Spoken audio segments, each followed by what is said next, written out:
How's everyone doing today? It's your boy JJ Nomination. If you're not already subscribed to the channel, please do so immediately. All the support matters to me. I did not upload an NBA video yesterday talking about the games from Thursday, so we're going to have a little bit of a double header. I'm going to cover Thursday's games, Friday's games, and we're going to look at a preview for Saturday's games because there are 4 games on Saturday, so we're definitely going to look into that. But we're going to start off with the Thursday games. Of course, the Philadelphia 76ers, no Joel Embiid, no problem. They go to Brooklyn to take on the Nets.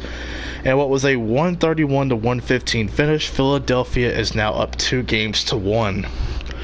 This was a really good game for the majority of the starting lineup. Greg Monroe, of course, came in and played in the place of Joel Embiid. He had 9 points and 13 rebounds, so that was a solid outing for him. That's basically all you could ask for a guy like Greg Monroe, who has been around the league. He's played for several different teams. Just a nice pair of hands to have, on the court. But the real story was Tobias Harris taking over the scoring load. 29 points, 6 of 6 from the three-point line, 11 of 20 overall from, the field, or the court, you should say. J.J. Redick with 26 points. And then Ben Simmons, he was one of the main stories as well. 31 points on 11 of 13 shooting. Of course, the infamous comments from Jared Dudley, who plays for the Nets, decent rotation player. He came out and said that when Ben Simmons crosses the half court, he's an average player. Even though he doesn't have a jump shot, you let him get anywhere near the paint, he is a very efficient player, as you can tell by the 11 of 13 scoring. So to his credit, he may not have a jump shot, but he's very efficient on the inside. If you look on the bench, Boban Marjanovic had 14 points, and the 76ers as a team shot 48% from the field and about 41% from 3. Meanwhile, on the other side, the team that you could argue is the better shooting team had a bad night shooting, but yet we're still kind of in the game all the way until the very end. D'Angelo Russell had 26 points, but it was a rough shooting performance for him as he went 12 of 27 from the field. Off the bench, you had Karis LeVert, who had the hot hand. He went 10 of 17 from the field and had himself 26 points. Spencer Dinwiddie and Rondae Hollis-Jefferson combined for 29 points, as Dinwiddie had 15 and Hollis-Jefferson had 14. Overall, it was good to have some scoring off the bench. You definitely like to see that. But the problem was the team did not shoot that well. Yeah, 40% from the field, 41% is good, but about 20.5% from 3. That's not going to win ball games. You have to be, basically in almost every matchup, you have to be the better shooting team. Game 4, I believe, for this series will be played today in real time, Saturday. Should be a fun matchup. Brooklyn needs to win. Let's see, if we go to the Denver Nuggets versus the San Antonio Spurs. The San Antonio Spurs won 118-108. Even though the Spurs weren't the better shooting team overall, a lot of it has to do with, number one, they're the best free throw shooting team, and number two, simply put, they were able to put more points on the board. They took more shots than the Denver Nuggets, and they made more shots than the Denver Nuggets, and that's really what it comes down to at the end of the day. But for Denver, of course, Nikola Jokic had 22 points, 7 assists, 8 rebounds, a solid outing for him. Off the bench, Malik Beasley had 20 points on 7 of 13 shooting, including 5 of 6 from 3. Gary Harris and Paul Millsap combining for 26 points in the starting lineup. You also had Torrey Craig and Monte Morris combining for 22 points off the bench. But it's on the other side, man. San Antonio, every one of their starters scored at least 10 points or more. Derek White, of course, the starting point guard for the season, had 36 points on 15 of 21 shooting, so it was a very good game from him. A coming out party of such. DeMar DeRozan had 25 points. LaMarcus Aldridge had 18 points and 11 rebounds. And then off the bench, Rudy Gay had 11 points. Not really a great shooting game, but he did have a double-double off the bench. With the Spurs being up 2-1, the pressure is definitely on the younger, more inexperienced team. If San Antonio can win Game 4 in their building, it's probably a wrap. Speaking of in their building, the Clippers, they have a game in their house now, Staples Center, the king of LA, or the best team in LA, a lot of people say. Well, this is what I gotta say. They lost by 27 points to the Golden State Warriors. No DeMarcus Cousins, no problem. I kept telling people that, the injury wasn't going to be as big of a deal. Maybe in the second round, if they face Houston, hypothetically, it's probably going to be a big deal. But in this first round against the Clippers, you don't need a DeMarcus Cousins that badly. But Kevin Durant scored 38 points in the starting lineup. Steph Curry, 21 points as well. Iguodala off the bench with a 15-point performance. And, of course, Klay Thompson chipped in with 12 points himself. Andrew Bogut, who was starting in the place of DeMarcus Cousins, 8 points, 14 rebounds, 5 assists. A really good performance from him. They shot pretty good from the field, about 55% from the field and about 43% from three. The Clippers struggled from three. They shot 22% and about 37% from the field. Zubac was their leading scorer with 18 points. Yeah, no offense to Ivica Zubac. He's a nice player, but if he's the guy leading your team in points on a night-to-night basis, you're not going to win many games. I'm just going to be honest with you. You had JaMychal Green and Montrezl Harrell combined for 30 points. They each had 15. Lou Williams had 16 points. But like I said, if Zubac's leading your team in scoring, you're probably not going to win a whole lot of games. So for the Golden State Warriors, they're up 2-1. If they can steal Game 4 in the Clippers building, they're probably going to win the series. I think it's safe to say. Now we go to last night's games, Friday. So we're going to start off with the Raptors versus the Magic. Of course, this series was split 1-1. And going into Game 3, the Magic hosting their first playoff game since 2011. The crowd really into it. This was a team that not a whole lot of people, even Magic fans, probably didn't even expect their team to make the playoffs. And they lost in a 98-93 game, so it was pretty close. Neither team scored 100 points, but the story of this game was Pascal Siakam. He had 30 points and 11 rebounds, shot 3 of 4 from 3, 13 of 20 from the field. And then you also had Kawhi Leonard chipping in with 16 points and 10 rebounds. Not the greatest of games, but this was all about Pascal Siakam. This team only played about 9 people, but really 8, because Jody Meeks played 2 minutes of, garbage time.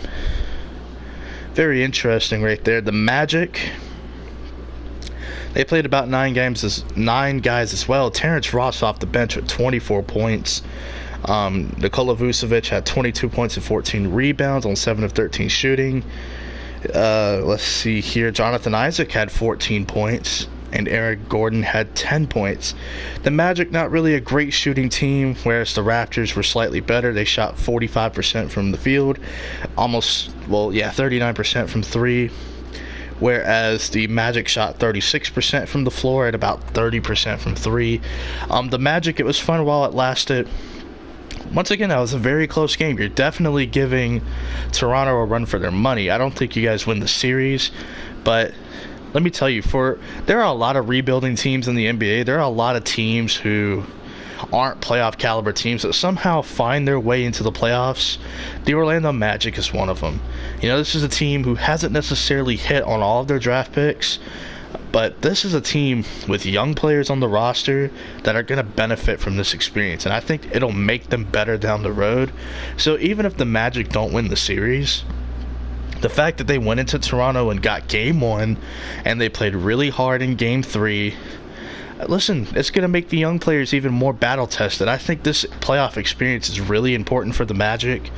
I know we make fun of them all the time, but this could help them moving forward. And I think a team like the Chicago Bulls or the Atlanta Hawks, they could possibly be in this position in a couple of seasons, maybe even next season. So the Orlando Magic definitely are getting a head start when it comes to beneficial playoff experience. Next, we go to the Boston Celtics at the Indiana Pacers. I thought this was going to be a way more competitive series. I mean, granted, the scores have been close, but the Pacers just don't have a guy that could close games. The Celtics ended up winning 104-96. So yeah, the Celtics have to earn every single point that they get. Jaylen Brown had 23 points on 8 of 9 shooting. Kyrie Irving went for 19 points. Jason Tatum went for 18 points. Al Horford went for 16 points. So it was kind of a collective scoring outbursts. Marcus Morris had 11 points. So yeah, it was a very collective scoring performance. And I mean, for the Indiana Pacers, they had 7 guys score at least 10 points or more. The lead scorer was Tyreke Evans with 19 points coming off the bench. Thaddeus Young had 11 points. Bojan Bogdanovic had 15. Miles Turner had 13. Darren Collison had 10. Wesley Matthews had 11. And then Domantas Sabonis, who only had that 1-point game in Game 2, had 12 points in this game. The Pacers, they just don't have a guy that can close games. And I'm not saying if Victor Oladipo was playing in the series that, the Celtics wouldn't be up 3-0, where the Pacers would be winning. I'm not saying any of that. I'm just saying, obviously, if Marcus Smart for the Celtics and Victor Oladipo for the Pacers were both playing, the series could be a little bit different. I don't think the Celtics would be up 3-0, but the fact that the Pacers don't have that go-to closer, it's nerve-wracking. And Kyrie staying true to his word. No one wants to play them in a 7-game series. Speaking of nobody wants to play them, how about the Portland Trailblazers? They finally lose to the Oklahoma City Thunder. The Thunder had the home court advantage for this game. 120-108 they win. But let's go over with Damian Lillard first. 32 points from him. CJ McCollum had 21 points. Enes Kanter had 19 points. Really just a lack of scoring from anyone else outside of those 3. I mean, you had guys who chipped in with like 9 or 8 points here and there, but that's about it. Rodney Hood played 21 minutes and only scored 3 points. That's not going to win games. The story in this game has been kind of the more ironic story from, every Thunder game. They can't shoot. But yet in this game, they were very efficient when it came to shooting. Not so much Paul George, but everyone else but Paul George. And we're going to talk about it. So Paul George had 22 points on 3 of 16 shooting. Normally, if Paul George goes 3 of 16 shooting, the Thunder are going to lose a lot of games. But you want to know who picked it up? Russell Westbrook. He had 33 points, 11 assists on 11 of 22 shooting, with 4 of 6 3-pointers going in. And by the way, he missed his first free throw of the entire playoff series last game. He missed his first one. Jeremy Grant had 18 points, 4 or 5 from 3. Steven Adams was okay. He had 10 points. Really doesn't look good out there. I'm just going to be honest. He just doesn't look that good out there. But shout out to him anyway. Nerlens Noel only had 4 points, but he was playing some good defense out there. Dennis Schroeder had 17 points. By the way, the Thunder, interesting that I bring this up, they ran a lineup last night where they had 3 point guards on the court at the same time. Westbrook, Dennis Schroeder, and Raymond Felton. They had a lineup with 3 point guards last night. But the Thunder, the story for them, 52% from the 3-point line and about 48% from the field. They were the better shooting team. Westbrook picked it up. Paul George was slacking, but someone was there to pick it up, and that's sometimes what, all you could ask for. Credit to the Oklahoma City Thunder. The series is definitely not over. They're definitely showing signs of life.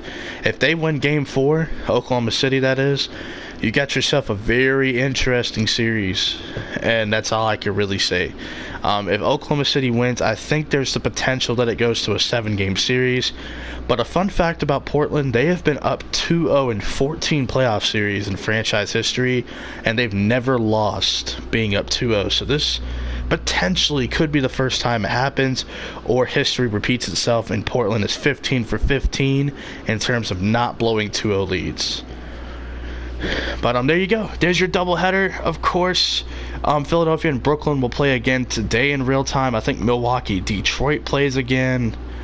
I think Houston, Utah will play another game.